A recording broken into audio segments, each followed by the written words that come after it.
Assalamualaikum warahmatullahi wabarakatuh. Alhamdulillahirabbil alamin.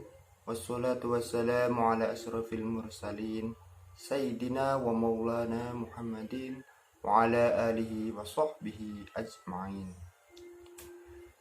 Selamat pagi siswa-siswi MTS YP yang soleh solihah dan cinta ilmu. Alhamdulillah ya, bagaimana kabar kalian hari ini? Insya Allah semuanya sehat. Oke, semoga kita semua selalu dalam lindungan Allah Subhanahu wa Ta'ala, Tuhan yang Maha Kuasa, dan selalu memberikan kita keberhasilan seperti kesehatan serta dijauhkan dari COVID-19 ini. Amin amin ya rabbal alamin. Sudah makan belum hari ini? Oke, sudah. Kalau begitu, Bapak harap kalian tetap semangat dalam mengikuti kegiatan belajar daring saat ini. Sebelum kita menyimak video pembelajaran ini, mari kita biasakan diri ya untuk berdoa terlebih dahulu. Oke, berdoa mulai. Oke, terima kasih. Kemudian Bapak akan menyampaikan materi pokok yang akan kita pelajari hari ini, yaitu iman kepada hari akhir. Adapun tujuan dari pembelajaran kita hari ini itu adalah yang pertama mengetahui iman kepada hari akhir, kemudian yang kedua mengetahui tanda-tanda hari akhir, kemudian yang ketiga yaitu mengetahui peristiwa hari akhir. Pembelajaran yang pertama ini kita akan belajar mengenai hari akhir atau hari kiamat, pembagian hari kiamat seperti yang tertera dalam peta konsep. Ada kiamat sugro, kiamat kubro, sampai bagaimana kita bersikap yang mencerminkan tentang keimanan kita kepada hari akhir. Selanjutnya, anak-anakku sekalian saya banggakan, perhatikan gambar berikut ini. Ada 3 gambar yang saya sajikan. Yang pertama yaitu sholat jenazah, pohon tumbang, dan gunung Merapi. Maka timbul pertanyaan, fenomena apakah ini? Apa hubungan yang erat kaitannya dengan tema yang akan kita bahas kali ini? Tentu saja pasti ada hubungannya mengenai tema yang akan kita bahas kali ini. Kita akan bahas selanjutnya. Berikutnya ini mencerminkan tentang atau pengertian tentang hari akhir ya. Hari akhir di sini pengertiannya adalah iman kepada hari akhir adalah meyakini bahwa seluruh alam termasuk dunia dan seisinya akan mengalami kehancuran. Jadi seluruh dunia, alam semesta mengalami kehancuran. Beriman kepada hari akhir atau hari kiamat merupakan rukun iman yang kelima. Maka kita wajib beriman kepada hari akhir, kalau tidak kita akan mendapatkan dosa yang sangat besar. Dasar yang menyatakan hari kiamat itu ada itu banyak di dalam Al-Qur'an. Di sini saya mengutip satu surat di dalam Quran, surat Al-Hajj, surat ke-22 ayat ke-7 yang berbunyi Bismillahirrahmanirrahim wa annas sa'ata atiyatun la raiba fiha wa annallaha yab'atsu man fil kubur.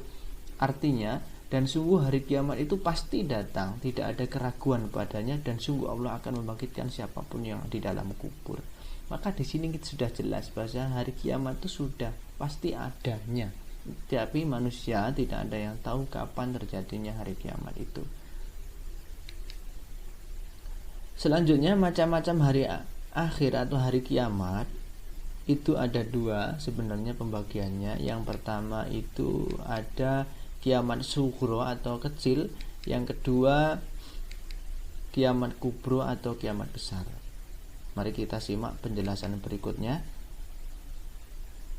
Nah, di sini kita akan coba lebih memperdalam tentang arti kiamat sugro.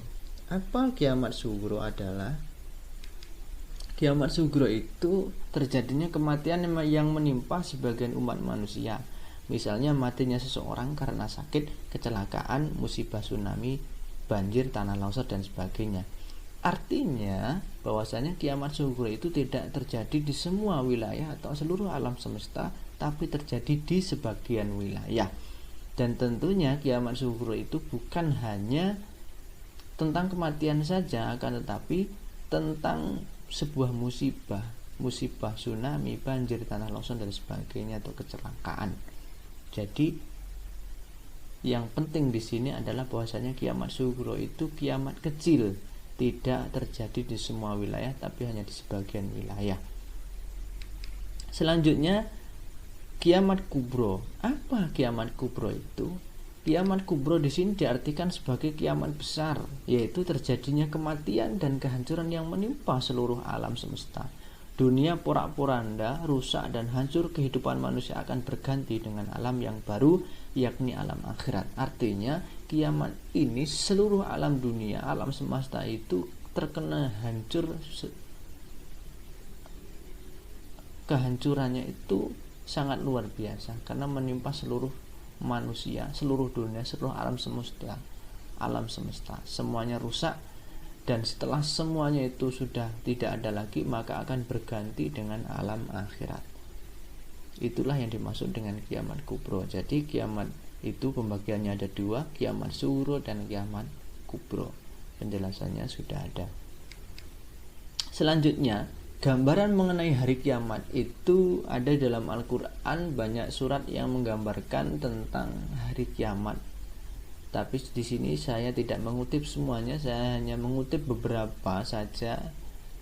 Tapi cukup untuk menjadi atau menambah keimanan kita sehingga kita menjadi lebih percaya tentang adanya hari akhir atau hari kiamat. Gambarannya di sini dalam surat Al-Qari'ah ayat 4 sampai 5 yang berbunyi Bismillahirrahmanirrahim. Yauma yakunun nasu kal farashil mabthus wa takunul jibalu kal ihnil manfush. Pada hari itu manusia seperti laron yang berterbangan.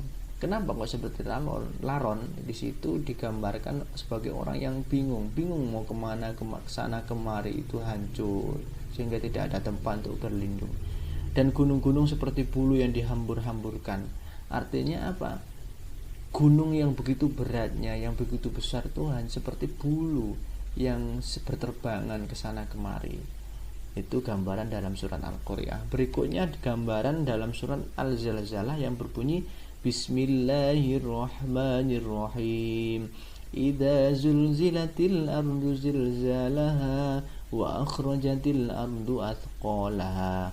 Apabila di bumi digoncangkan dengan goncangan yang dahsyat dan bumi telah mengeluarkan beban-beban berat yang dikandungnya.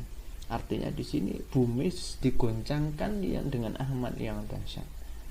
Artinya bumi itu begitu entengnya sehingga karena saking besarnya hari kiamat itu.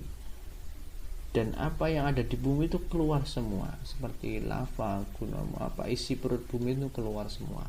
Itulah sedikit gambaran mengenai hari kiamat.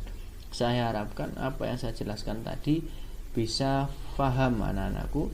Apabila mungkin nanti ada yang kurang paham, bisa ditanyakan melalui via WA atau via Google Classroom boleh. Dan semoga